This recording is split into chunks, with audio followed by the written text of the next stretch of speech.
Daramani Karava Shakala Ravana Daramandala Ravani Karamandala Ravana Daramandala Ravana Udaravani Karava Shakala Ravana Daramandala Ravana Daramandala Ravana Hallelujah, hallelujah, hallelujah, hallelujah, hallelujah, hallelujah, hallelujah, hallelujah. Dhanya Jisu, Dhanya Jisu, Dhanya Jisu, Dhanya Jisu, Dhanya Jisu. Dhanya Tumaro Pitram, Dhanya Tumaro Pitram, Dhanya Tumaro Pitram, Dhanya Tumaro Pitram, Dhanya Tumaro Pitram. Udaravani Khara Varshakala Ravana Daramandala Ravana Daramandala Ravana Daramandala Idaramani Khara Varshakala Ravana Daramandala Ravani Biri Biri Biri Vara Vara Vara Vara Vara Vara Vara Vara Mandala. Holy, holy, holy, holy, holy, holy, holy, holy, holy, holy, holy, holy, holy, holy, holy. Dhanya Jisu, Dhanya Jisu, Dhanya Jisu, Dhanya Jisu, Dhanya Jisu, Dhanya Jisu. Dhanya Prabhu, Dhanya Prabhu, Dhanya Prabhu, Dhanya Prabhu, Dhanya Tumaro Vidram, Dhanya Tumaro Vidram, Dhanya Tumaro Vidram. Idaramani Khara Varshakala Ravana Taravana Varavana Mandala Ravani Daravandala Ravana Daravandala Ravana Daravandala Ravana. तुम्हें महान महान महान महान महान महान महान महान महान महान महान महान महान तुम्हें महान वो सर्वशक्तिमान परमेश्वर प्रभु तुम्हें जो से तुम्हारा परिवर्तन नहीं तुम्हें कार्य जो चिरकाल समान प्रभु जी सुनकर आमर दया करो दया करो दया करो दया करो আমাদের সমস্ত পাপ দোষ দুর্বলতা যেটা ক্ষমা করো ভুল ত্রুটি মার্জনা করো সিদ্ধ পবিত্র পরীক্ষা সিদ্ধ প্রমাণ উদারবাণী খারবার শাকামানি আতরবাণী কারবান্দাল রাবাণী দিবি বিরি বিরি বিরি বারা বারা বারা বারা বারা বারা বারা Pura Mandala Ramani Karava Shakamana Karavani Biri Biri Biri Bara Bara Bara Bara Bara Bara. Hallelujah, hallelujah, hallelujah, hallelujah, hallelujah. Dhanya Jisu, Dhanya Jisu, Dhanya Jisu, Dhanya Jisu. Dhanya Prabhu, Dhanya Prabhu, Dhanya Prabhu, Dhanya Prabhu, Dhanya Prabhu, Dhanya Prabhu. Dhanya Tumaro Pidram, Dhanya Tumaro Pidram, Dhanya Tumaro Pidram, Dhanya Tumaro Pidram. Oh Lord, hammer, hammer, hammer, hammer, hammer, hammer, hammer, hammer. Pura Baba Baba Shakamani Karavani Karavandala Ravani Karavandala. Pura Baba Baba Rabara Bara Bara Bara Bara Bara Bara Bara Bara Bara. Hallelujah, hallelujah, hallelujah, hallelujah. Dhanya Jisu, Dhanya Jisu, Dhanya Jisu, Dhanya Jisu. Dhanya Prabhu, Dhanya Prabhu, Dhanya Prabhu, Dhanya Prabhu. Dhanya Tumaro Pitram, Dhanya Tumaro Pitram, Dhanya Tumaro Pitram. Oh Lord, hammer, hammer, hammer, hammer, hammer, hammer. Uravakramani Karavasha Kamania Karavani Kala Ravana Daravana Ravana. Uravandala Ravani Karavandala Ravani Duri Biri Biri Biri Bara Bara Bara Bara Bara Bara Mandala Ravana. Hallelujah, hallelujah, hallelujah, hallelujah. Dhanya Jisu, Dhanya Jisu, Dhanya Jisu, Dhanya Jisu, Dhanya Jisu. Dhanya Jisu, Dhanya Jisu, Dhanya Jisu, Dhanya Jisu. Dhanya Prabhu, Dhanya Prabhu, Dhanya Prabhu, Dhanya Prabhu. Uravakramani Karavasha Vara Kalaravana Daravandala Ravani Kudavandala Ravani Karavandala Ravana. तुम्हें महान वो सर्वशक्तिमान परमेश्वर hallelujah तुम्हें जो से हो तुम्हारा परिवर्तन नहीं तुम्हें कालिया जो चिरकाल समान प्रभु जीशु आमर दया करो दया करो दया प्रभु जीशु भवन रक्तरे आमंत्र समस्त पाप आमको परिष्कार कर आमको पवित्र कर प्रभु सिंद्रवर्ण पर आमको पाप शोर मध्य प्रभु हिमतुल्य शुभ्रवर्ण करो ससो लोहित वन रंगल मध्य में शुभ्रमतुल्य कर प्रभु मेघन्याय पुण्य आमन अधर्म शुभ्र नाचना दुर्बल पशु चतुर्थ हमको पाप आमंत्र तुम्हें दूर रखो हालेलुया तुम्हें गाध संता को स्मरण निक्षेप कर तुम्हें ताको स्मरण करना इधरवानी कारवक्रमणे कारवर्षा कलारवानी कारवंदल धन्य जीसु धन्य जीसु धन्य जीसु धन्य तुम्हारा पवित्र नाम धन्य तुम्हारा पवित्र नाम तुम्हारा प्रभु दया सदा काल स्थायी प्रभु हालेलुया हालेलुया जो मैंने तुमको भय करती तुम्हारे से दया समान को निमंते ऋतुराकाश जमंतो चेतवंत ताहा महातड़े प्रभु हालेलुया हालेलुया हालेलुया धन्य धन्य तुम नाम धन्य तुम नाम धन्य तुमको भय करने द्वारा मनुष्य माने प्रभु क्रिया त्याग करती और तुम्हारा आज्ञा पालन करती ये द्वारा वक्रमानी खार बंद आओ तो द्वारा समान महामंगल हुए जीसु का नाम दया करो दया करो ईरा वक्रमानी कारवर्षा कलारवन कारवंत तुम्हारा संतोषजनक कार्य क्रिया सर्वदा प्रभु अनुग्रह आज ब्राह्मण धर्म कर्म तुम्हारे ग्राह्य एतने मंदिर विशेष स्वभाव प्रभु सावधान तुम्हें दया तुम आत्मा कार्य बल भाव सहित मंडली समय तुम समस्त मंदिर सर्वत्र Rabba Shakala Ramani Karamantanam. Jisunga Ramar Jisunga Ramar Dayakro. Avantrantir Gusanapani Kutahu. Mandari Nishthapra Kahu. Tomorrow Pavitra Pada Kale Samasta Visa Samarpana Kari. Prabhu Jisunga Ramari Prabhana Kuroch.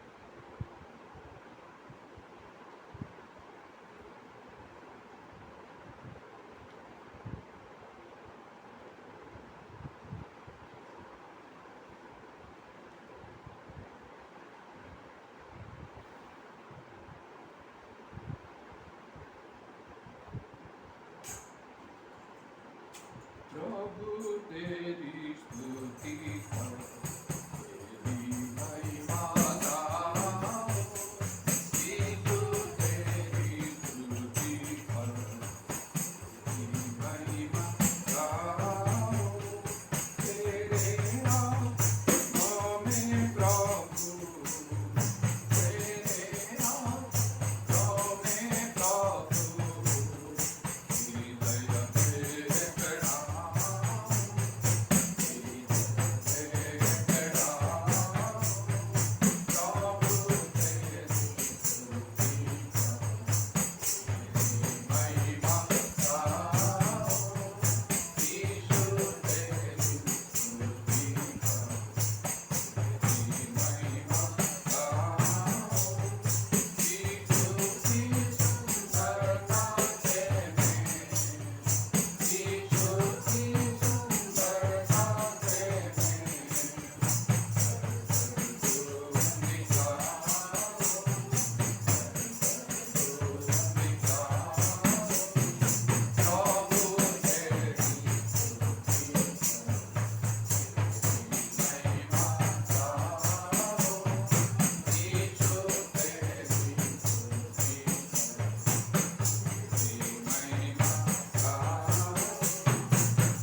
Hallelujah, hallelujah, hallelujah, hallelujah, hallelujah, hallelujah,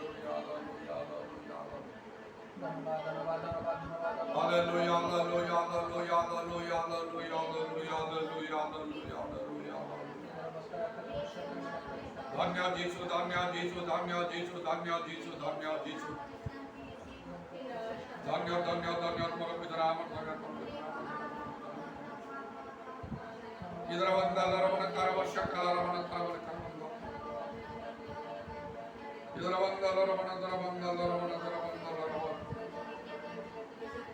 Hallelujah, hallelujah, hallelujah, hallelujah, hallelujah. Idra Vanikala Ramani Karavandala Ramana Dharavandala. Hallelujah, hallelujah, hallelujah, hallelujah, hallelujah, hallelujah, hallelujah. Shabara Kala Ramana Dharavandala Ramana Dharavandala.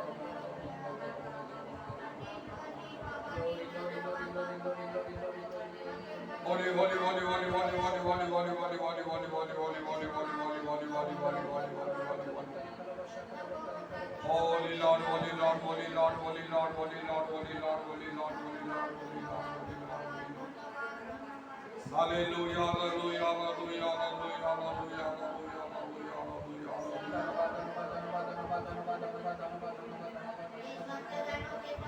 hallelujah, hallelujah, hallelujah, hallelujah, hallelujah, hallelujah, hallelujah. Holy, holy, holy, holy, holy, holy, holy, holy, holy, holy, holy, holy, holy, holy, holy, holy. Dhanya Jisu, Dhanya Jisu, Dhanya Jisu, Dhanya Jisu, Dhanya Jisu, Dhanya Jisu, Dhanya Jisu. Shabara Kala Ramana Dharavandala Ramana Dharavandala. Hallelujah, hallelujah, hallelujah, hallelujah, hallelujah. Hallelujah, hallelujah, hallelujah, hallelujah, hallelujah. Shabara Kala Ramani Kuravandala Ramana Dharavandala. Hallelujah, hallelujah, hallelujah, hallelujah, hallelujah, hallelujah. Dhanya Jisu, Dhanya Jisu, Dhanya Jisu, Dhanya Jisu, Dhanya Jisu, Dhanya Jisu. Dhanya Tmara Pitram, Dhanya Tmara Pitram, Dhanya Tmara Pitram, Dhanya Tmara Pitram, Dhanya Tmara Pitram.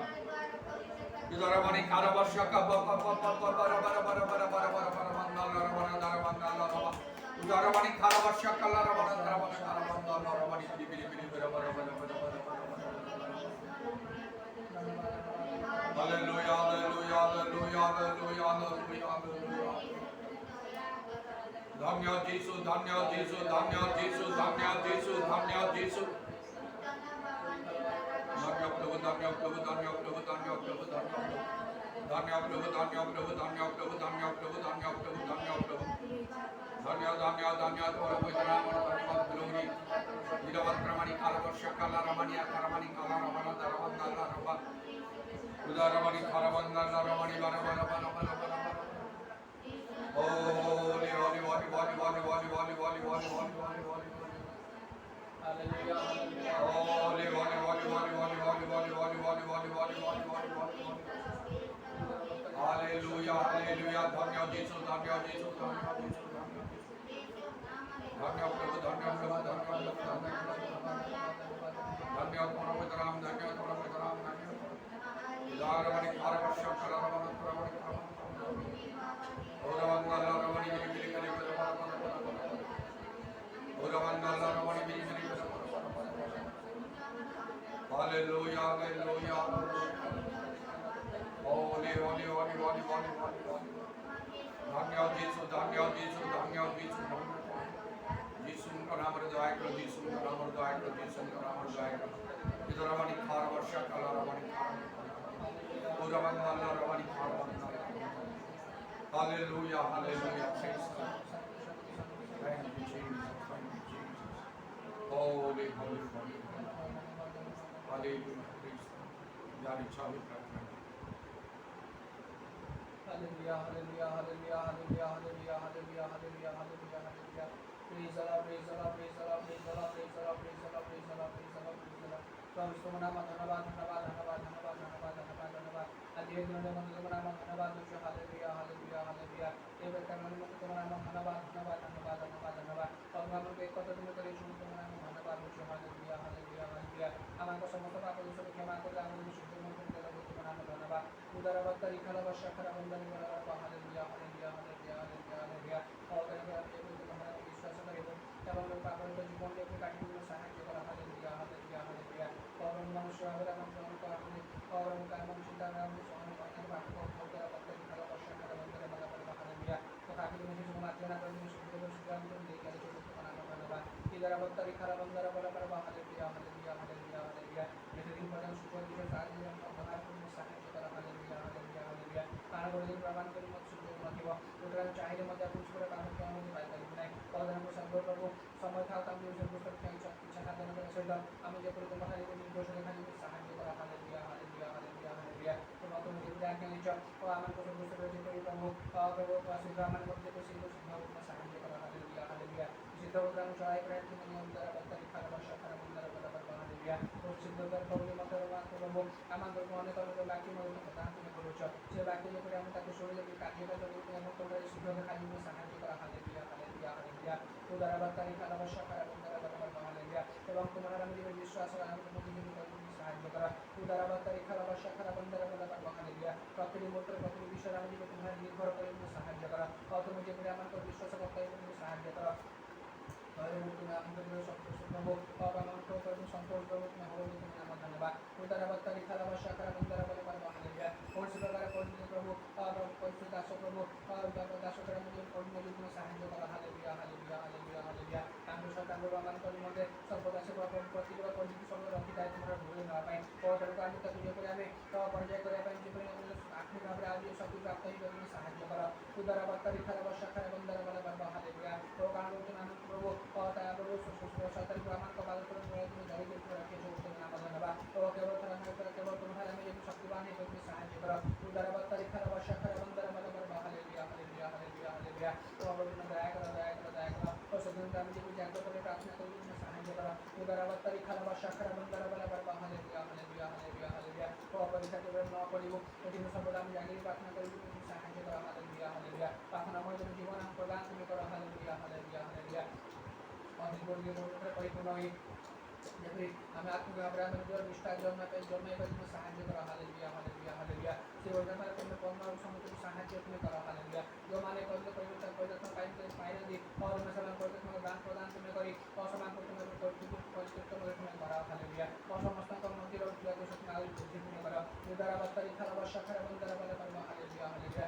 हमारे का मंडली जो और भाई बहन विश्वासी भाई बहन मान को मन को समझ से दया करा प्रत्येक में क्रिया का हालेलुया हालेलुया हालेलुया एवं समस्त प्रकार वस्तु समस्त भाग में करा और जीवन में साक्ष्य और जीवन प्रदान तुम्हें करा हालेलुया हालेलुया हालेलुया हालेलुया तो अब हम नाम धन्यवाद और तुम लोग मान को चाहिए कि प्रभु और मुक्ति के प्रभु तुम से प्रभु कार्य जो प्रभु तरीके से सहायता करा तो प्रभु आसमान को उठाई तुम प्रभु कार्य तुम्हारे तुम नियोजित तुम्हें करा उधर अब तरीका वर्षा कर बंदर बंद कर हालेलुया तो कामों को सबसे बच्चों मतलब पकड़ी करा और को प्रभु तब पकड़ी मान उठाई और मेरे को हमें कौन करो आत्मा के लिए आमों पर में सहायता करा हालेलुया हालेलुया हालेलुया हालेलुया आमान को बंद राज्य का दान तुम्हें जुटे तुम्हें करा उधर अब तरीका वर्षा कर बंदर बंद हालेलुया आमान को मन में समस्त प्रकार भय और समस्त सौंदर्य और भविष्य दृश्य को आगे जुड़ा करा उधर अब तरीका वर्षा कर बंदर बंद हालेलुया आमान को जीवन में मतलब सामने को साक्ष्य प्रदान तुम्हें करे और इस साक्ष्य की वर्तमान को प्रभु और अनुमान कर का प्रमाण जो भी करे कर सहायता करा हालेलुया तो से पूरी साहस और आत्मा को प्रदान तुम्हें करा उधर अब तरीका वर्षा कर बंदर बंद हालेलुया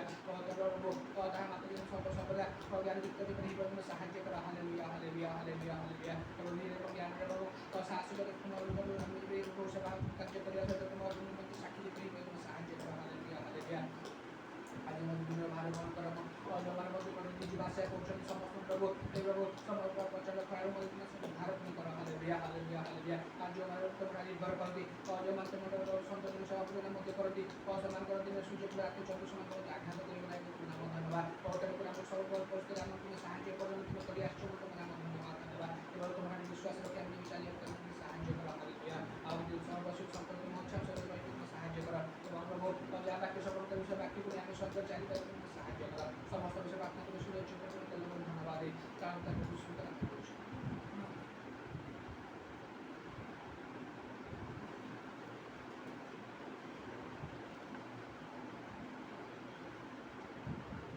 ଯେରେମିୟା 24 ପର୍ବର 7 ପଦରେ ଲେଖା ଅଛି, ପୁଣି ଆମ୍ଭେ ଯେ ସଦାପ୍ରଭୁ ଅଟୁ ଏହା ଜାଣିବାର ମନ ସେମାନଙ୍କୁ ଦେବା, ତହିଁରେ ସେମାନେ ଆମ୍ଭର ଲୋକ ହେବେ ଓ ଆମ୍ଭେ ସେମାନଙ୍କର ପରମେଶ୍ୱର ହେବା, କାରଣ ସେମାନେ ସର୍ବାନ୍ତକରଣ ସହିତ ଆମ୍ଭ ନିକଟରେ ଫେରି ଆସିବେ। କିଏ ପ୍ରଭୁଙ୍କର ଲୋକ ହେବ ଆଉ ଈଶ୍ୱର କାହାର ହେବେ, ସେ କାହାର ଈଶ୍ୱର ହେବେ ତାହା ଆଉ ସର୍ବାନ୍ତକଣରେ କେଉଁମାନେ ପ୍ରଭୁଙ୍କ ନିକଟକୁ ଫେରି ଆସିବେ, ଏସବୁ ପାଇଁ ଗୋଟିଏ ବିଷୟ ଆବଶ୍ୟକ, ଗୋଟିଏ ମନ, ତାକୁ ଇଂରେଜୀରେ ହାର୍ଟ, ହୃଦୟ ଲେଖା ହେଉଛି। ପ୍ରଭୁ କହୁଛନ୍ତି ଏମିତି ଗୋଟିଏ ମନ ବା ହୃଦୟ ଆମେ ଦେବା। ପ୍ରଭୁ ଯେତେବେଳେ ଗୋଟିଏ ମନ ଦେବେ ବା ହୃଦୟ ଦେବେ ତାଙ୍କୁ ଜାଣିବା ପାଇଁ, ସେତେବେଳେ ମନୁଷ୍ୟମାନେ ବଦଳିଯିବେ। ସେମାନେ ପ୍ରକୃତ ଧର୍ମକର୍ମ ସାଧନ କରିବେ, ଈଶ୍ୱରଙ୍କ ନିକଟରେ ସେମାନେ ଗ୍ରାହ୍ୟ ହେବେ, ସେମାନେ ଈଶ୍ୱରଙ୍କର ଲୋକ ହେବେ, ଆଉ ଈଶ୍ୱର ସେମାନଙ୍କର ଈଶ୍ୱର ପରମେଶ୍ୱର ହେବେ। ଲେଖା ହେଉଛି ତହିଁରେ ସେମାନେ ଆମ୍ଭର ଲୋକ ହେବେ ଓ ଆମ୍ଭେ ସେମାନଙ୍କର ପରମେଶ୍ୱର ହେବା। ପ୍ରଭୁଙ୍କ ନିକଟକୁ ଫେରିବା ପ୍ରତ୍ୟେକଙ୍କ ପାଇଁ ଆବଶ୍ୟକ, ଆଉ ତାହା କିନ୍ତୁ ମଧ୍ୟ ଗୋଟିଏ ସହଜ କାର୍ଯ୍ୟ ନୁହେଁ। ଆମେ ଚାହୁଁ ଆମମାନଙ୍କର ଜୀବନକୁ ପ୍ରଭୁଠାରେ ସମର୍ପଣ କରିବା ପାଇଁ ଅନେକ ସମୟରେ ଆମେ ପ୍ରାର୍ଥନା କରିଥାଉ, ଆଉ ପ୍ରଭୁଙ୍କର ବାଧ୍ୟ ବଶୀଭୂତ ହେବା ପାଇଁ ଆମେ ପ୍ରାର୍ଥନା କରୁ, ପ୍ରଭୁଙ୍କର ବାକ୍ୟ ପାଳନ କରିବା ପାଇଁ ଆମେ ଇଚ୍ଛା କରୁ, ମାତ୍ର ଆମେ କରିପାରୁନାହୁଁ। ତାହାର ଏଇଠି ଗୋଟେ ପ୍ରଧାନ କାରଣ ଦେଖାଇଛି। ପ୍ରଭୁ ଯେତେବେଳେ ସେଇ ପ୍ରକାର ମନ ବା ହୃଦୟ ହାର୍ଟ ଦେବେ, ସେତେବେଳେ ଯାଇ ତାହା ହେଇପାରିବ। ତାର ଦୃଷ୍ଟାନ୍ତ ସ୍ୱରୂପ ଆମେ ଆଉ ଦେଖିପାରିବା ଯେ ଜଣେ ସ୍ତ୍ରୀ ଲୋକକୁ କିପରି ପ୍ରଭୁ ତାର ହୃଦୟ ଫିଟେଇ ଦେଲେ। ଆଉ ସେଇ ପ୍ରେରିତ ପୁସ୍ତକରେ ସେଇ କଥା ଲେଖା ହେଉଛି, ଯେତେବେଳେ ପାଉଲ ଏବଂ ଶିଲା ଆଉ ସେମାନେ ପ୍ରଭୁଙ୍କର କାର୍ଯ୍ୟରେ ସେମାନେ ବାହାରିଗଲେ, ଆଉ ସେମାନେ ଗୋଟିଏ ନଗରକୁ ଗଲେ, ଫିଲିପି କହି ଗୋଟିଏ ନଗରକୁ ସେମାନେ ଗଲେ, ଆଉ ତାପରେ ସେମାନେ ନଗର ଦ୍ୱାରରୁ ବାହାରି ଯାଇ ନଦୀ କୂଳକୁ ସେମାନେ ଗଲେ। ସେଇଠି ଗୋଟେ ପ୍ରାର୍ଥନାର ସ୍ଥାନ ଥିବାର ଅନୁମାନ କରି ସେମାନେ ଗଲେ, ଆଉ ସେଠି ଦେଖିଲେ ଯେ ଆଉ କେତେକ ମହିଳାମାନେ ସେଠି ସମବେତ ହୋଇଥିଲେ। ହୁଏତ ସେମାନେ ଆଉ ସେମାନଙ୍କର ରୀତି ଅନୁସାରେ, ନିୟମ ଅନୁସାରେ ପ୍ରାର୍ଥନା କରିବା ପାଇଁ ସେହି ସ୍ଥାନରେ ସେମାନେ ଏକତ୍ର ହୋଇଥିଲେ, କେତେକ ମହିଳାମାନେ। ଆଉ ଯେତେବେଳେ ପାଉଲ ଏବଂ ଶିଲା ସେହି ସ୍ଥାନରେ ପହଞ୍ଚିଲେ, ସେମାନେ ଦେଖିଲେ ସେମାନଙ୍କୁ, ଆଉ ସେମାନଙ୍କ ମଧ୍ୟରେ ଥୁୟାଥିରା ନଗରର ବାଇଗଣିଆ ବସ୍ତ୍ର ବିକ୍ରୟକାରିଣୀ ଲୁଦିଆ ନାମନୀ ଜଣେ ମହିଳା, ଯେ ଜଣେ ଈଶ୍ୱର ଭକ୍ତା ଥିଲେ, ସେ ସେମାନଙ୍କର କଥା ଶୁଣିଥିଲେ। ଆଉ ଯେତେବେଳେ କେବଳ ସେ ନାହିଁ, ତା ସହିତ ଥିବା ଅନ୍ୟାନ୍ୟ ମହିଳାମାନେ ମଧ୍ୟ ଶୁଣୁଥିଲେ, କାରଣ ସେମାନେ ଗୋଟେ ପ୍ରାର୍ଥନା ସ୍ଥାନରେ ଥିଲେ। ମାତ୍ର ସେମାନଙ୍କ ମଧ୍ୟରେ ଏଇ ଯେଉଁ ଲୁଦିଆ କହିକି ଯେଉଁ ମହିଳା ସେ ଥିଲା, ତା ଲେଖା ହେଇଛି, ସେ ଯେପରି ପାଉଲଙ୍କର କଥିତ ବିଷୟ ପ୍ରତି ମନୋଯୋଗ କରନ୍ତି, ଏଥି ନିମନ୍ତେ ପ୍ରଭୁ ତାଙ୍କର ହୃଦୟ ଫିଟାଇ ଦେଲେ।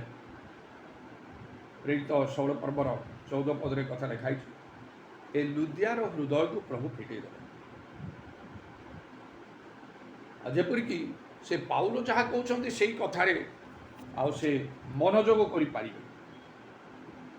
ସେ ଯେପରି ପାଉଲଙ୍କର କଥିତ ବିଷୟ ପ୍ରତି ମନୋଯୋଗ କରନ୍ତି, ଏଥିରେ ମଧ୍ୟ ପ୍ରଭୁ ତାଙ୍କର ହୃଦୟ ଫିଟାଇବେ। ଆଉ ଯେତେବେଳେ ପ୍ରଭୁ ଏପରି କାର୍ଯ୍ୟ କଲେ, ସେ ଲୁଦିଆର ହୃଦୟ ଫିଟାଇ ଦେଲେ। ଅନ୍ୟ ମହିଳାମାନେ ସେଠି ଅଛନ୍ତି, ସେମାନେ ବି ପ୍ରାର୍ଥନା କରିବା ପାଇଁ ସେଠି ଅଛନ୍ତି, ଏକତ୍ର ହୋଇଛନ୍ତି। ପାଉଲଙ୍କର କଥା ସେମାନେ ଶୁଣୁଛନ୍ତି। ଆଉ ପ୍ରଭୁ ଯେ ଲୁଦିଆର ହୃଦୟ ଫିଟାଇ ଦେଲେ, ଏଇଟା କ'ଣ ସେମାନେ ଦେଖିପାରିଲେ କି? ଏଇଟା ତ ଦୃଶ୍ୟ ଭାବରେ କିଛି କରାଯାଇ ନାହିଁ। ତେଣୁ ସେମାନେ ନର୍ମାଲ ଭାବରେ ଅଛନ୍ତି, ସମସ୍ତେ ଶୁଣୁଛନ୍ତି। କିନ୍ତୁ ଏଇଟା ଭିତର କଥା, ପ୍ରଭୁ ତାର ହୃଦୟ ଖୋଲିଦେଲେ। ଆଉ ଯଦ୍ୱାରା କ'ଣ ଦେଖାଗଲା ବାହାରେ, ସେଇଟା କିପରି ଭାବରେ ପ୍ରକାଶ ହେଲା। ସେ ଆଉ ମହିଳା ସେ ଲୁଦିଆ ଆଉ ତାଙ୍କର ପରିବାର 15 ପଦ ଲେଖା ହେଉଛି ବାପ୍ତିଜିତ ହେଲେ। ଆଉ ତାପରେ ସେମାନେ ସେ ପାଉଲ ଏବଂ ଶିଲାକୁ ସେମାନେ ବିନତି କଲେ, ଆଉ ତାଙ୍କ ଗୃହକୁ ଯାଇ ବାସ କରିବା ପାଇଁ। ଆଉ ସେ ସେମାନଙ୍କୁ ବଳେଇଲେ ମଧ୍ୟ, ଯେଉଁ କାର୍ଯ୍ୟ ଅନ୍ୟ ମହିଳାମାନଙ୍କ ଦ୍ୱାରା ହେଲା ନାହିଁ।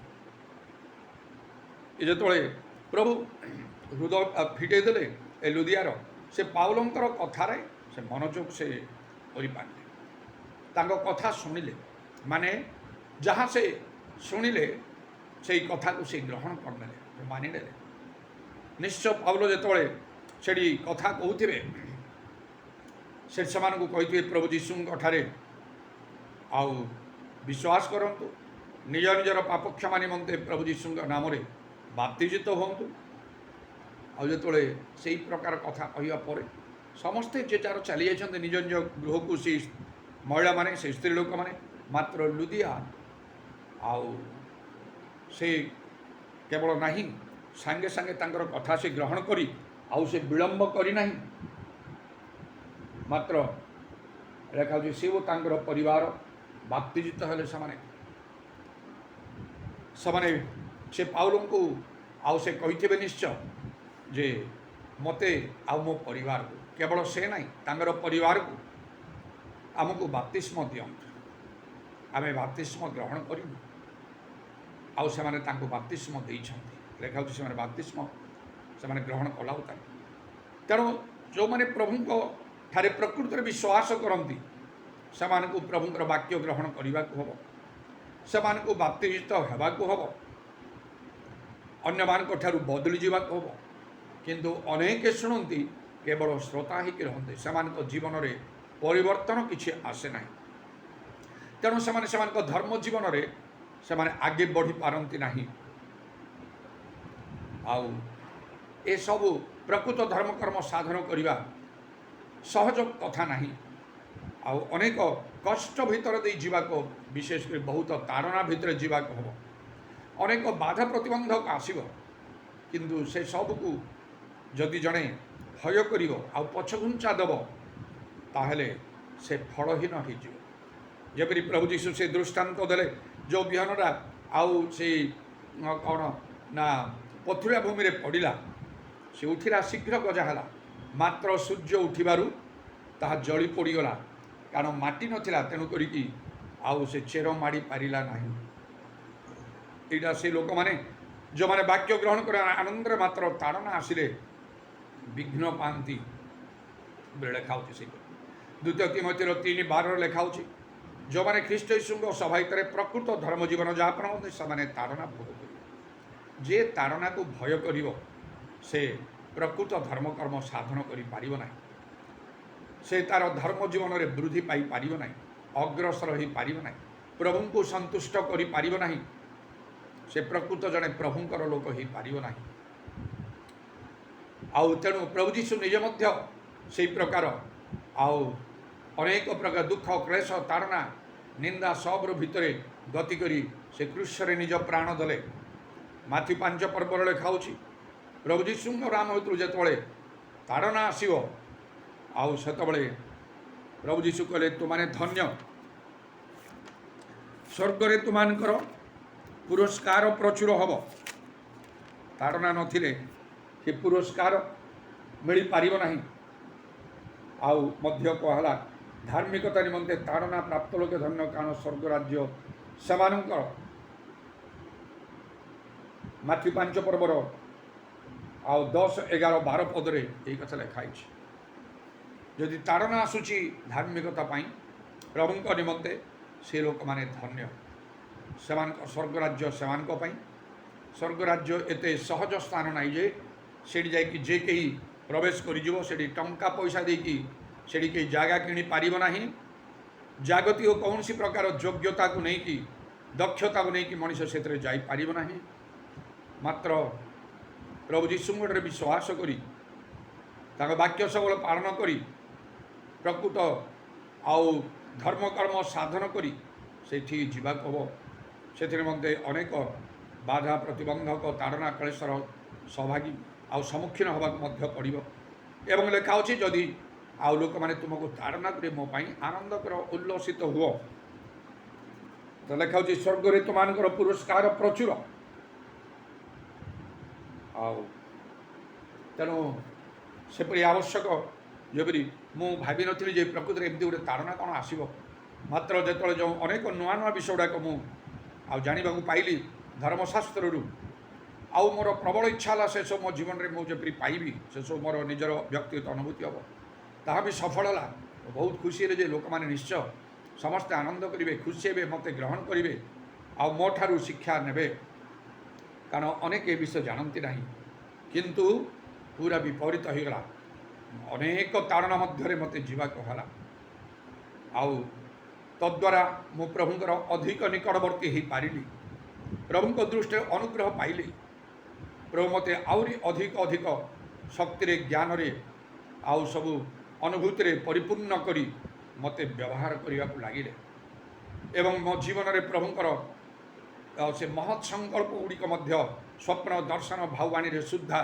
प्रभु प्रकाश करने को लगिले तेणु जो प्रभु कार हृदय फिटे दियंती आउ से सेमती रहिबो नाही से कौन सी विषय को से मानिबो नाही से निश्चय प्रभुंर वाक्य को से सफल करिबो जहाँ प्रभुंर लोक मैंने कहती से दिन पाउलो जहाँ कहले से मनोयोग से कला आउ से लुदिया आउ मनोयोग करी से डाकी नहीं खाली गिरजा प्रार्थना से कला ना आस आम घरे रही गिरजा प्रार्थना कर चलो गिरजा को जीवा प्राक्टिकल कार्य आरंभ कला से परिवार जो लोक थे प्रथमे आम बाप्तिस्म नहीं जीव से बाप्तिस्म देले तापर बड़ेले गृह रही किसी दिन से स्थान रही जो प्रभु जनकर हृदय फिटे दिखती से मन रखु से प्रभुंर वाक्य को पालन न करिकी रहिबा नहीं जो माने वाक्य पालन करूना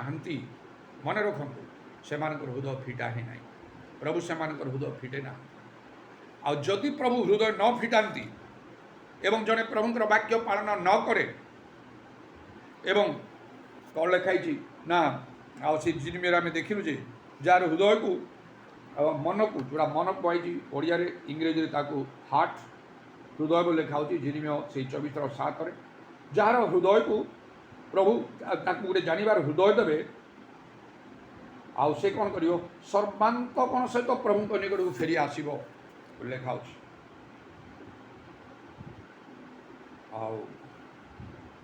सर्वांतकरण प्रभु प्रति फेरी आसो माने प्रभु प्रति सर्वांतकरण फेरवा माने कौन सारा सारा दिन सारा राति गिरजारे रही कि बाइबल पढ़ुआ कि प्रार्थना कर तार कथा से ना से गोटे विषय हम मना करूनी सब प्रभुंर सेवा करवा कि कार्य करवा प्रचार करवा प्रार्थना करवा उपवास करवा बाइबल पढ़ा ये सब वृथा ना ठीक अच्छे ये सब किंतु मूल विषय हूँ से प्रभुंर वाक्य सब पालन कर अनेक गिरजा करती प्रार्थना करती बाइबल पढ़ती प्रचार करती प्रभुंर कार्य करती अनेक उत्तम कर्म करती मात्र वाक्य मानती ना तेणुक जपरी से धनी युवालोक जीशु निकट गला अनंत जीवन पाइबा कौन बोली से कौन कर प्रश्न कला जीशु कहले आज्ञा पालन करने आउ कि प्रकार आज्ञा बोली से पचारा जीशु केतेक विशेष आज्ञा कहले आ से कहला मुझे सब यौवन काल पालन करुँची आउ कौन उना अच्छे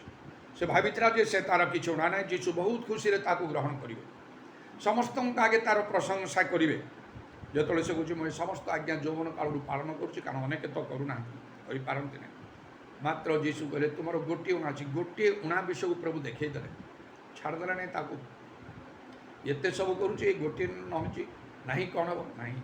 ଗୋଟେ ବିଶେଷ କଥା ପ୍ରଭୁ ଯୀଶୁ କହିଲେ ଯେ ପ୍ରଥମ ହେଲା, ଯଦି ତୁମେ ସିଦ୍ଧ ହେବାକୁ ଚାହୁଁଛ ତାହେଲେ ଏଇ ମୁଁ ଯାହା କଲି ତା ମାନ, ଯେଉଁ କଠିନ ବିଷୟ ଥିଲା, ସର୍ବସ୍ୱ ବିକ୍ରୟ କରି ଦରିଦ୍ରମାନଙ୍କୁ ଦାନ କର।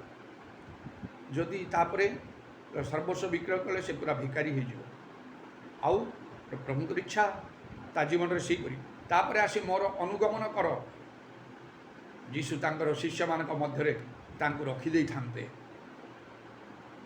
କେଜାଣି ସେ ଯେତେବେଳେ ସେ 12 ଜଣଙ୍କ ମଧ୍ୟରୁ ଜିହୁଦା ଯେତେବେଳେ ପଡ଼ିଗଲା, ତା ଜାଗାରେ ଇଏ ରହିପାରିଥାନ୍ତା କିମ୍ବା କ'ଣ, ପ୍ରଭୁ ଜାଣନ୍ତି। ମାତ୍ର ତାକୁ କହୁଥିଲେ ଆସି ମୋର ଅନୁଗମନ କର। ଆଉ କହିଲେ ସ୍ୱର୍ଗରେ ଧନ ପାଇବ। ଏବେ ତ ସେ ଲୋକ ଜଗତରେ ନାହିଁ, ସେ ସ୍ୱର୍ଗ ଗଲା କି ନରକ ଗଲା ସେଟା ପ୍ରଭୁ ହିଁ ଜାଣନ୍ତି। ପରେ ଯେତେବେଳେ ସେ ସମୟ ପହଞ୍ଚି ଆମେ ବି ଜାଣିପାରିବେ ସେ ଧନୀ ଯୁବାଲୋକ ବିଷୟରେ। ଯଦି ସ୍ୱର୍ଗରେ ନଥିବ ତ ଗଲା, ସବୁବେଳେ ପାଇଁ ସେ ନରକରେ ଥିବ। ଚିନ୍ତା ତ କ'ଣ ମୁଁ କଲି, ଏତେ ସମ୍ପତ୍ତି ମୋର ଥାଇ କ'ଣ ହେଲା, ଏବେ କ'ଣ ମୋର ସେ ସମ୍ପତ୍ତି ଅଛି, ସେଇ ଘର ଅଛି, ସେଇ ଜମି ଅଛି, ସେଇ ଲୋକ ଅଛନ୍ତି, ମୁଁ ନରକରେ ସଢ଼ୁଛି। ଆଉ ସେ ଚିନ୍ତା କରୁଥିବ ଯଦି ନରକରେ ଥିବ। ସେଇ କଥା ମୁଁ ମାନିଥିଲେ କେତେ ଭଲ ହୁଅନ୍ତା, ମୁଁ ସ୍ୱର୍ଗ ଯାଇଥାନ୍ତି, ମୃତ୍ୟୁ କ୍ରନ୍ଦନ କ୍ଷୁଧା ତୃଷା ସେଇଠି ନାହିଁ, ସେଇଠି ମୁଁ ଧନ ପାଇଥାନ୍ତି। ମୁଁ କ'ଣ କଲି? ଅନନ୍ତ କାଳ ସେ ଅନୁତାପ କରିବ ସିନା, ଆଉ ତାକୁ କେବେ ମଧ୍ୟ ଆଉ ଥରେ ସୁଯୋଗ ଦିଆଯିବ ନାହିଁ। ଏବେ ହିଁ ମହାନଗର ସମୟ ପରିତ୍ରାଣ ଦେ। ପ୍ରଭୁ ଯାହା କହନ୍ତି ପ୍ରଭୁ ଆମମାନଙ୍କୁ ମାନିବାକୁ ହେବ। ସେ ଧନୀ ଯୁବାଲୋକ ପରି ମୋତେ ମଧ୍ୟ ପ୍ରଭୁ ଯୀଶୁ କଥା କହିଲେ ସ୍ୱପ୍ନ ଦର୍ଶନ ଭାବବାଣୀ ଦ୍ୱାରା,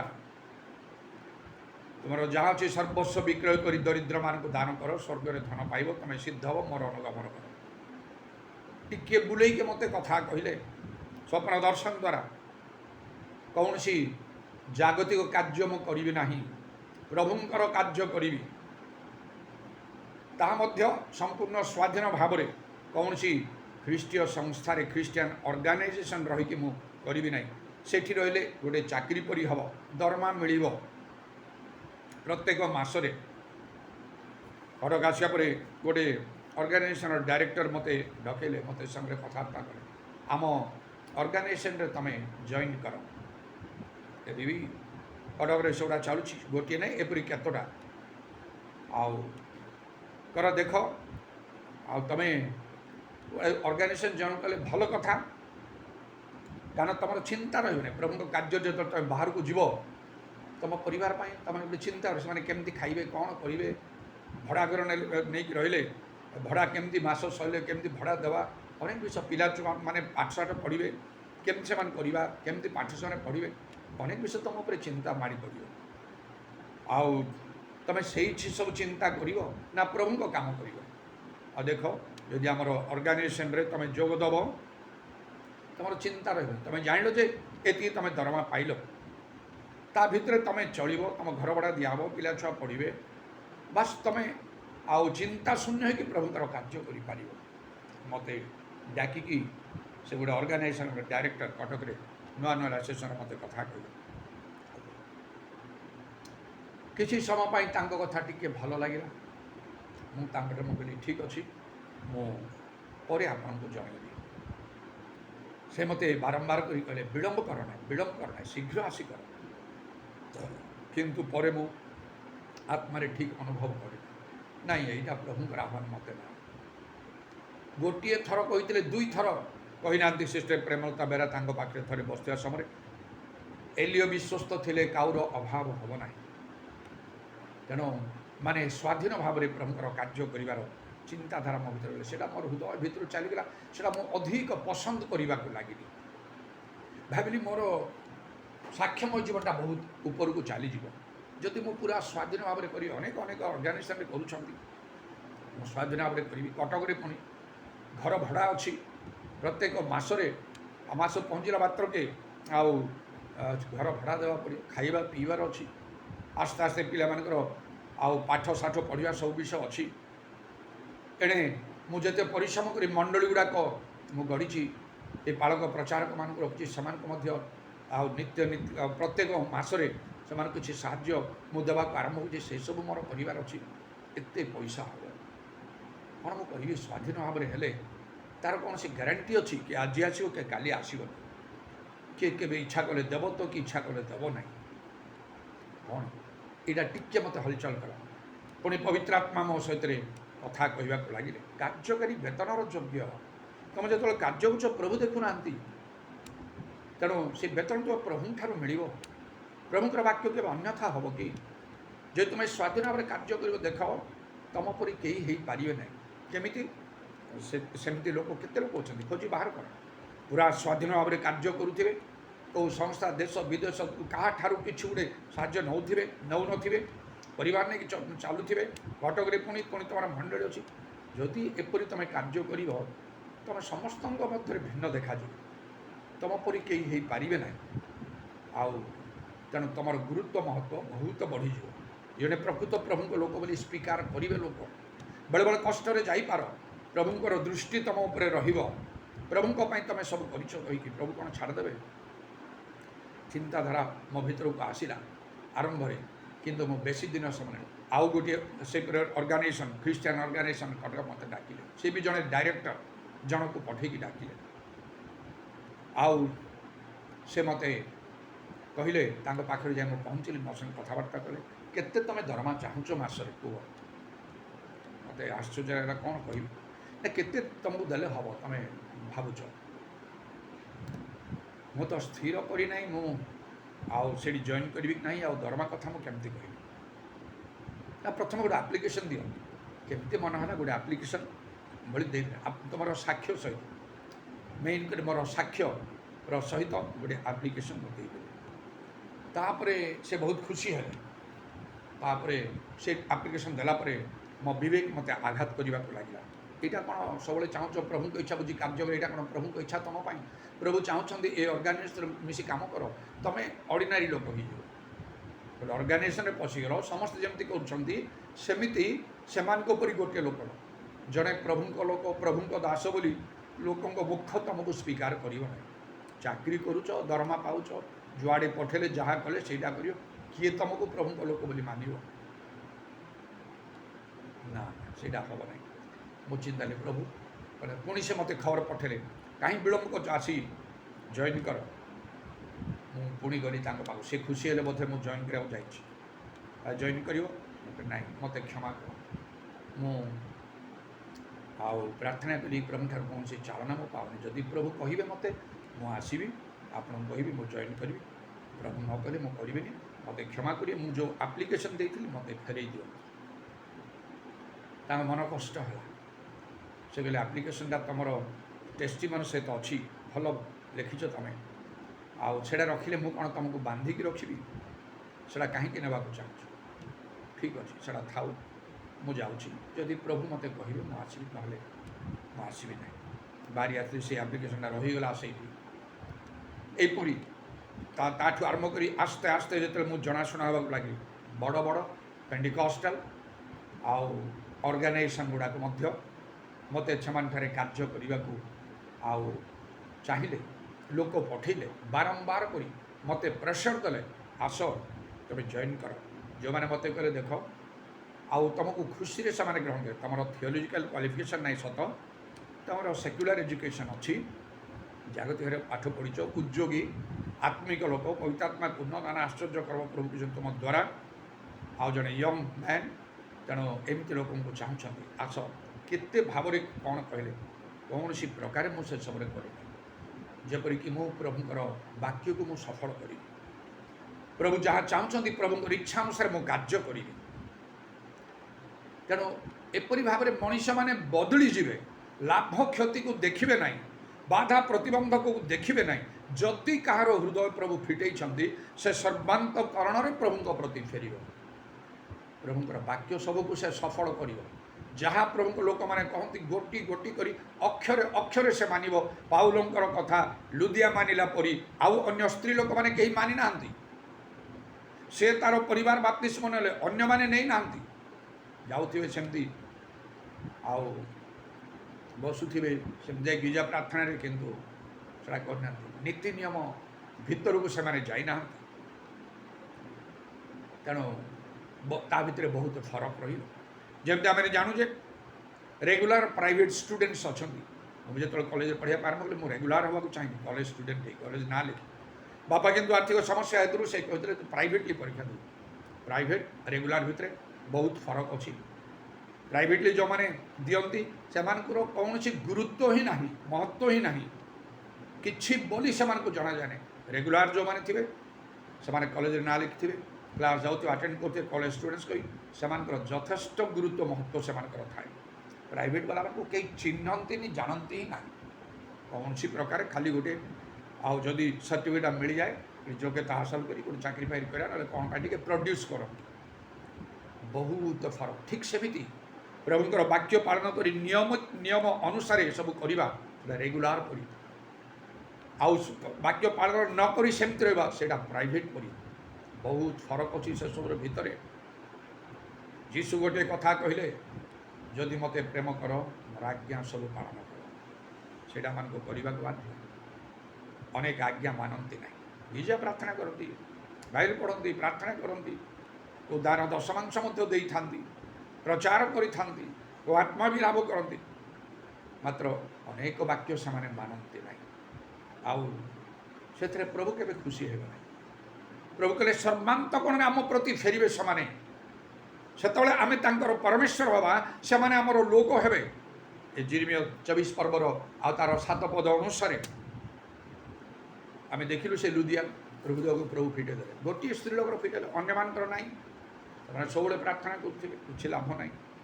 ଯେତେବେଳେ ଫିଟେଇଛନ୍ତି ସେ ସେମିତି ଚୁପ୍ ରହିଲାନି, ବଦଳି ଦେଲା। ସିଏ ତାର ପରିବାର ବାପ୍ତିସ୍ମ ନେଇ ପାଉଲ ଶିଲାଙ୍କୁ ତାଙ୍କ ଘରେ ରଖି କେତେ ଦିନ ରଖି ଗିର୍ଜା ପ୍ରାର୍ଥନା ସେମାନେ କରି ଆହୁରି କେତେ ବି ବଢ଼ିଥିବେ, ପବିତ୍ର ଆତ୍ମା ପାଇଥିବେ, ଆଉ କେତେ କ'ଣ। ପାଉଲ ଶିଲା ତ ସେମିତି ଚୁପଚାପ ହେଇକି ରହିଗଲେ। ତାହେଲେ ପ୍ରଭୁ ନିଜେ ସିନା ସେ ଲୁଦିଆର ହୃଦୟ ଫିଟେଇ ଦେଲେ।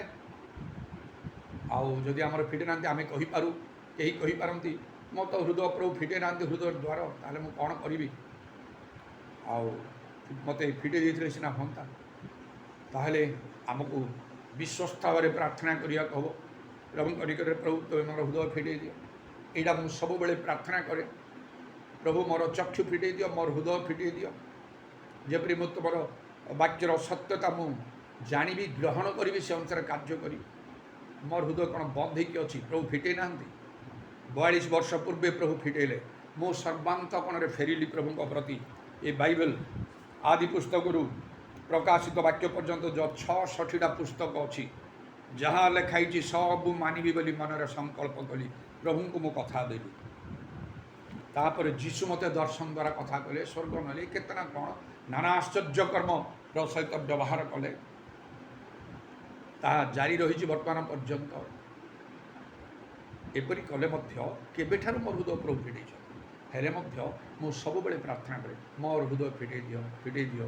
କାଳେ ମୁଁ କେଉଁଟା ମୋର ଆଉ କିଛି ଉନ୍ନତ ଅଛି, କେଉଁ ବାକ୍ୟ ମୁଁ ପାଳନ କରିପାରୁନଥିବି ପରା, ମୁଁ ଏମିତି ଭାବରେ କହି ପ୍ରତିଦିନ କରେ। ସିନସିୟରଲି ଏହି ପ୍ରାର୍ଥନା ମୁଁ କରିଥାଏ, ଯାହା କରିବାର ଆବଶ୍ୟକ ଅଛି। ତଥାପି ଗୋଟେ ଶେଷ ବିଶେଷ କଥା ମୁଁ କହିବା ପାଇଁ ଚାହୁଁଛି, କେତେବେଳେ ପ୍ରଭୁ ହୃଦୟ ଫିଟେଇ ଦିଅନ୍ତି। ଜିଜିକଲ 36 ପର୍ବରେ ଆଉ ସେ ଲେଖା ହେଇଛି ତାର 25, 26 ଆଉ 27 ପଦରେ, ପୁଣି ଆମ୍ଭେ ତୁମମାନଙ୍କ ଉପରେ ସୂଚି ଜଳ ସିଞ୍ଚିବା, ତହିଁରେ ତୁମେମାନେ ସୂଚି ହେବ। ତୁମମାନଙ୍କର ସବୁ ଅଶୌଚରୁ ଓ ତୁମମାନଙ୍କର ସକଳ ପ୍ରତିମାଗଣ ଠାରୁ ଆମ୍ଭେ ତୁମମାନଙ୍କୁ ସୂଚି କରିବା। ଆହୁରି ଆମ୍ଭେ ତୁମମାନଙ୍କୁ ଏକ ନୂତନ ହୃଦୟ ଦେବା ଓ ଆମ୍ଭେ ତୁମମାନଙ୍କ ଅନ୍ତରେ ଏକ ନୂତନ ଆତ୍ମା ସ୍ଥାପନ କରିବା। ଆଉ ଆମ୍ଭେ ତୁମମାନଙ୍କ ମାଂସ ମଧ୍ୟରୁ ରସ୍ତ୍ରମୟ ହୃଦୟ କାଢ଼ି ନେବା ଓ ଆମ୍ଭେ ତୁମମାନଙ୍କୁ ମାଂସମୟ ହୃଦୟ ଦେବା। ପୁଣି ଆମ୍ଭେ ତୁମମାନଙ୍କ ଅନ୍ତରେ ଆମ୍ବର ଆତ୍ମା ସ୍ଥାପନ କରିବା ଓ ତୁମମାନଙ୍କୁ ଆମ୍ବର ବିଦ୍ରୂପ ପଥରେ ଚଳାଇବା। ତାହେଲେ ତୁମମାନେ ଆମ୍ବର ଶାସନ ସକଳ ରକ୍ଷା କରି ପାଳନ କରିବ। ପ୍ରଭୁ ଦେବ ସୂଚି ଜଳ ସିଞ୍ଚି ଦେବା, ମାନେ ସୂଚି ଗୋଟେ ସୂଚି ହେବା, ପବିତ୍ର ହେବା ଗୋଟେ ଆବଶ୍ୟକ। ତାପରେ 26 ପଦରେ ଲେଖା ହେଲା, 25 ପଦରେ କହିଲା ସୂଚି ଜଳ ସିଞ୍ଚି ଦେବା, ତୁମେ ସୂଚି ହେବ। ତାପରେ 26ରେ କୁହାହେଲା ଏକ ନୂତନ ହୃଦୟ ଦେବା। ପ୍ରଭୁ ଗୋଟେ ନୂତନ ହୃଦୟ ଦେବେ ଯଦି ଆମମାନେ ଗୋଟେ ସୂଚି ପବିତ୍ର ଜୀବନ ଆମମାନେ କାଟିପାରୁ। ସୂଚି କେମିତି ହେବ, ପବିତ୍ର କେମିତି ହେବ? ଯୋହନ 17 ପଦ ଲେଖା, ସତ୍ୟ ଦ୍ୱାରା ସେମାନେ ପବିତ୍ର କର, ତୁମର ବାକ୍ୟ ତ ସତ୍ୟ। ଯେତିକି ଆମେ ଜାଣିଛୁ ବାକ୍ୟ ସେତିକି ଆମମାନଙ୍କୁ ମାନିବାକୁ ହେବ। ବାକ୍ୟ ତ ଜାଣିବାର ବହୁତ ଅଛି। ମୁଁ କାହିଁକି ପ୍ରାର୍ଥନା କରୁଛି ଯେପରି ମୁଁ ତୁମର ବାକ୍ୟର ଆଉ ଗଭୀର ଜ୍ଞାନ ପାଇପାରେ, ତୁମ ଚକ୍ଷୁ ଖୋଲିଦିଅ, ମୋ ବୁଦ୍ଧିର ଦ୍ୱାର ଖୋଲିଦିଅ, ମୋ ହୃଦୟ ଖୋଲିଦିଅ। ମୁଁ ସବୁବେଳେ କାହିଁକି କହୁଛି, ମୁଁ ଯେତିକି ଜାଣିଛି କ'ଣ ସେଇଟା ସବୁ ଜାଣିଲେ କି 100ରୁ 100 ନାହିଁ, 10 ଜାଣିଥିବି, 15 କି 20 ଜାଣିଥିବି, ଆଉ ବାକି ତ ଅଛି ନା। ନହେଲେ ଯଦି 50, 60, 70, 80, 90 ବି ଜାଣିଲି, ଆଉ ତ 10 ରହିଲା ନା। ଯଦି 99 ଜାଣିଲି, ଆଉ ଗୋଟିଏ ତ ରହିଲା ନା। ମୁଁ ଚାହୁଁଛି ସବୁକୁ ସବୁ ମୁଁ ଜାଣିବା। ତାହେଲେ ଯେତିକି ଜାଣିଛ, ଯେତିକି ଶୁଣିଛ ପ୍ରଭୁଙ୍କ ଲୋକମାନେ ସେତିକି ମାନ। ଅଳ୍ପ ବିଷୟରେ ବିଶ୍ୱାସ କଲେ ବହୁ ବିଷୟରେ ନିଯୁକ୍ତି ଦିଆଯାଏ। ମୁଁ ଯେତିକି ଜାଣିଲି, ନା ଯୀଶୁଙ୍କୁ ଦର୍ଶନ ପାଇଲେ ପ୍ରଥମେ ମାଥ୍ୟୁ 5 ପର୍ବ 8 ପଦ ଅନୁସାରେ ଶୁଦ୍ଧଚିତ ଗୋଟେ ପାପ ତ୍ୟାଗ କରିବାକୁ। ଯେତିକି ପାପ ଜାଣିଛି ସବୁ ସ୍ୱୀକାର କଲି। ଏବେ ଦର୍ଶନ ମାନେ କାନ୍ଦିଲି, କାହିଁକି ମୁଁ ପାଉନି, ଆଉ କ'ଣ ପାପ ଭୁଲ ରହିଲା ମୋତେ କୁହ। ଖୁବ୍ କାନ୍ଦିଲି। ଆଉ ସେଇ ଦିନ ରାତିରେ ପ୍ରଭୁ ଯୀଶୁ ମୋତେ ଦର୍ଶନ କଲେ। ଅନେକ ବଦଳିଗଲା। ଯେତେବେଳେ ମୁଁ ଏହିପରି ଭାବରେ ବାକ୍ୟ ଯାହା ଜାଣିଛି ଦୁର୍ବଳ ନେବା କଥା। ଚାଲ ଆଉ ବିଳମ୍ବ ନାହିଁ। କେତେ ରିସ୍କ ନେଇକି ମୁଁ ଯାଉଛି। ଏତେ ଭାଷ୍ଟ ରୋମାନ କାଥଲିକ୍ ଚର୍ଚ୍ଚ ଭିତରୁ ବାହାରି ଯାଉଛି ଜଣେ ଲୋକ ବାପ୍ଟିଷ୍ଟ ମଣ୍ଡଳୀରେ ଡୁବନ ନେବା ସହଜ ବିଛନା। ସମସ୍ତେ ଖଡ୍ଗହସ୍ତ ଆଉ ମୋ ବିପକ୍ଷରେ ମୋର ପ୍ରାଣନାଶ କରିବା ପାଇଁ ସମସ୍ତେ ରେଡ଼ି। ପ୍ରଭୁ ନିଜେ ତା'ର ସାକ୍ଷୀ, ଆମମାନଙ୍କର ସେ ମନାଞ୍ଚଳ ଲୋକମାନେ ସାକ୍ଷୀ, ଆମମାନଙ୍କର ମଣ୍ଡଳୀର ଲୋକମାନେ ସାକ୍ଷୀ, କେମିତି ଭିତରେ ମୁଁ ଗତି କରିଛି, ଆଉ ପଛଘୁଞ୍ଚା ଦେଇନାହିଁ। ନହେଲେ ପ୍ରଭୁଙ୍କ ଦୃଷ୍ଟିରେ ଏତେ ଅନୁଗ୍ରହ ମୁଁ ପାଇନଥାନ୍ତି, ପ୍ରଭୁଙ୍କର ଦର୍ଶନ ବାରମ୍ବାର ପାଇନଥାନ୍ତି, ପ୍ରଭୁ ମୋର ସବୁ ଦାୟିତ୍ୱ ଭାର ନେଇନଥାନ୍ତେ, ବିଶେଷ ଭାବରେ କଥା କହି ମୋତେ ବ୍ୟବହାର କରିନଥାନ୍ତେ। ଯାହା ମୁଁ ଜାଣିଲି ସବୁଗୁଡ଼ାକ ମୁଁ କରିଦେଲି, ସବୁ ସଜାଡ଼ି ଦେଲି। ତାପରେ ଆଉ ଅଧିକ ଜାଣିବା ପାଇଁ ପ୍ରଭୁ ଯୀଶୁ ଦର୍ଶନ ଦେଇକି ମୋତେ ଆଉ କଥା କହିଲେ, ତୁମେ ଆଲଫାବେଟ୍ ଶିଖିବାକୁ ଯାଅ। ମାନେ ମୋର ହୃଦୟ ଫିଟେଇ ଦେଲେ। ଆଉ ଯେତେବେଳେ ମୁଁ ଆଉ ବାକି ଯାହା ଥିଲା ସବୁ ଗ୍ରହଣ କରିବାକୁ ମୁଁ ଲାଗିଲି, ସେତେବେଳେ ପ୍ରଭୁଙ୍କ ସହିତ ଆମର ଗଭୀର ସମ୍ପର୍କ ଆସିବ।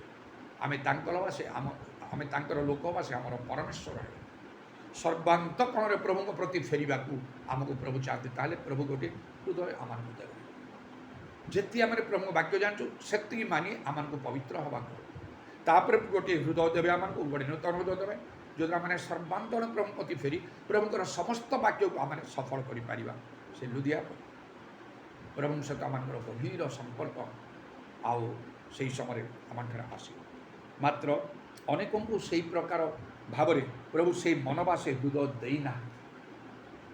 ଆଉ ଗୋଟିଏ ବାକ୍ୟଟା ମୁଁ ପଢ଼ି ଦ୍ୱିତୀୟ ବିବରଣ 29 ପର୍ବର 4 ପଦରେ ଲେଖାଯାଉଛି, ମାତ୍ର ସଦାପ୍ରଭୁ ଆଜି ଯାଏ ତୁମମାନଙ୍କୁ ବୁଝିବା ପାଇଁ ହୃଦୟ ଓ ଦେଖିବା ପାଇଁ ଚକ୍ଷୁ ଓ ଶୁଣିବା ପାଇଁ କର୍ଣ୍ଣ ଦେଇନାହାନ୍ତି। ମିଶର ଦେଶରୁ ବାହାର କରି ଆଣିକି 40 ବର୍ଷ ପ୍ରାନ୍ତରେ ଚାଲିଲା ପରେ ମଶା ଲୋକମାନଙ୍କୁ କହୁଛନ୍ତି, ପ୍ରଭୁ ଆଜି ଯାଏ ତୁମମାନଙ୍କୁ ବୁଝିବା ପାଇଁ ହୃଦୟ ଦେଇନାହାନ୍ତି, ଦେଖିବା ପାଇଁ ଚକ୍ଷୁ ଦେଇନାହାନ୍ତି, ଶୁଣିବା ପାଇଁ କର୍ଣ୍ଣ ଦେଇନାହାନ୍ତି। ତେଣୁ ତୁମମାନେ ବଦଳୁନା। ମଶାଙ୍କୁ ଦେଇଛନ୍ତି, ହାରଣକୁ ଦେଇଛନ୍ତି, ମରିୟମକୁ ଦେଇଛନ୍ତି, ନିୟମ ସିନ୍ଧୁକ ଦେଇଛନ୍ତି, ସିନେମା ପର୍ବତରେ ଦର୍ଶନ ଦେଇଛନ୍ତି, ନାନା ଆଶ୍ଚର୍ଯ୍ୟ କର୍ମ ପ୍ରଭୁ କରିଛନ୍ତି। ମାତ୍ର ସେମାନଙ୍କୁ ଆଉ କ'ଣ ନା ସେମାନଙ୍କୁ ବୁଝିବା ପାଇଁ ହୃଦୟ ଦେଇନାହାନ୍ତି। ତେଣୁ ବିଶ୍ୱସ୍ତ ଭାବରେ ପ୍ରଭୁଙ୍କ ନିକଟରେ ପ୍ରାର୍ଥନା କରିବାକୁ ହେବ, ମୋତେ ଗୋଟିଏ ନୂତନ ହୃଦୟ ଦିଅ। ପ୍ରଥମେ ଯେତିକି ଜାଣିଛୁ ବାକ୍ୟ ପ୍ରଭୁ କେବେ ଦେଲା ମାତ୍ରେ ପ୍ରଭୁ ହଁ ନେଇଯାଅ, ନାଇଁ ସେମିତି ଦେଉନାହାନ୍ତି ପ୍ରଭୁ। ଯେତିକି ବାକ୍ୟ ଜାଣିଛୁ ପ୍ରଥମେ ସୂଚି ହୁଅ, ବାକ୍ୟ ଦ୍ୱାରା ପବିତ୍ର ହୁଅ। ଯେତିକି ଜାଣିଛ ପାଉଲଙ୍କ ଠାରୁ ପ୍ରଭୁଙ୍କର ବିଶ୍ୱସ୍ତ ଲୋକମାନଙ୍କୁ ଯେତିକି ଜାଣିଛ ଶୁଣୁଛ ସେତିକି ମାନ। ତାହେଲେ ଦେଖାଯିବ ତୁମେ ଏତିକି ମାନିଛ 30ରେ ଅଛ, ତାହେଲେ 60କୁ ଯିବ, 60ରୁ ତୁମକୁ 100କୁ ଯିବ। ପ୍ରଭୁ ତୁମକୁ ଅଧିକ ଦେବେ। ସେହି ଅନୁସାରେ ମୋତେ ପ୍ରଭୁ ଦେବେ। ଦର୍ଶନ ଦ୍ୱାରା କଥା କହି ତୁମର କ୍ୱାଲିଫିକେସନ୍ କ'ଣ କହି ଆଉ ମୋତେ ଆଲଫାବେଟ୍ ଶିଖିବାକୁ ଯାଅ। ସେ ସୁଯୋଗ ଦେଲେ ଘଟଣାକ୍ରମେ ସବୁ ଜିନିଷ ବଦଳିଗଲା। କଟକ ଆସିଲି, ଯେଉଁଠି ଶିଖିବାର ଥିଲା ସେ ଆଲଫାବେଟ୍ ସତ୍ୟବାକ୍ୟ ସେହି ଜାଗାରେ ପହଞ୍ଚି ଜଣେ ଲୋକକୁ ପ୍ରଭୁ ପଠାଇଦେଲେ ମୋ ପାଖକୁ। ଯେତେବେଳେ ମୁଁ ଚିନ୍ତା କଲି କିଏ ମୋତେ ନେବ, କୁଆଡ଼େ ଯିବି, ଏବଂ ସେହି ସ୍ଥାନରେ ଅନେକ ବିଷୟଟାକୁ ଶିକ୍ଷା ପାଏ। ଗୋଟିଏ କଥା ମାନେ ଜାଣୁ ଯେ ପ୍ରଭୁ କେବେ ବାଧ୍ୟ କରନ୍ତି ନାହିଁ। ଯେ ସୂଚି ସେ ଆହୁରି ସୂଚି, ଯେ ଅଶୁଚି ସେ ଆହୁରି ଅଶୁଚି ହଉ, ଯେ ଧାର୍ମିକ ସେ ଆହୁରି ଧର୍ମାଚରଣ କରୁ, ଆଉ ଯେ ଆଉ ଅଧାର୍ମିକ ସେ ଆହୁରି ଅଧର୍ମାଚରଣ କରୁ। ପ୍ରତ୍ୟେକଙ୍କୁ ପ୍ରଭୁ ସୁଯୋଗ ଦେଇଛନ୍ତି, ସେହି ସୁଯୋଗ ବା ସେହି ସ୍ୱାଧୀନତା ଦେଇଛନ୍ତି। ସେହି ସ୍ୱାଧୀନତାର ସଦ୍ବ୍ୟବହାର କରିବା ଆମମାନଙ୍କର କର୍ତ୍ତବ୍ୟ। ହାଲେଲୁୟା, ପ୍ରେଇଜ୍ ଦ ଲର୍ଡ। ଉଦାରବାଣୀ କାରବା ଶାକାଲାରବାଣୀ ଖାରବାନ୍ଦାଲ ରବା। ପ୍ରଭୁ ତୁମ ନାମକୁ ଧନ୍ୟବାଦ ଦେଉଛୁ ଆଜିର ସମୟ ନିମନ୍ତେ, ଆଜିର ସୁଯୋଗ ନିମନ୍ତେ। ଆମମାନଙ୍କୁ ପ୍ରତ୍ୟେକଙ୍କୁ ତୁମେ ଅନୁଗ୍ରହ କର, ଆମମାନଙ୍କୁ ଦୟା କର ପ୍ରଭୁ। ଯଦି ତୁମେ ଆମର ହୃଦୟ ଖୋଲି ଦେଇନାହ ତାହେଲେ କିଛି ଲାଭ ନାହିଁ।